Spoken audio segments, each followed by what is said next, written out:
శ్మశానంలో ఆ మండపంలో పెడతాడు.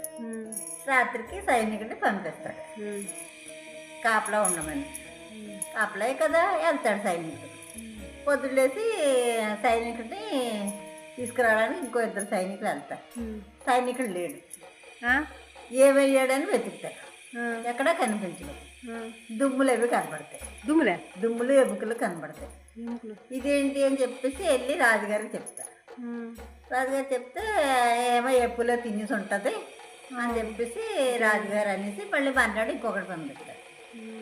మళ్ళీ మన్నాడు కూడా దుమ్ములు ఇవి ఉంటాయి. ఉప్పులు ఏదో బాగా రుచి పెరిగింది, ఎముకలు కనిపిస్తుంది. జాతర మండపం అంటే ఓపెనే ఉంటుంది కదా, తలుపులు అవి ఉండవు కదా.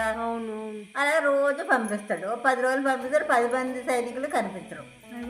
కనిపించకపోతే ఇదేంట్రా బాబు అని చెప్పేసి ఎవరు నిలబడినా గెలవంటారు. మేము వెళ్ళం అంటారు. మరి రాత్రి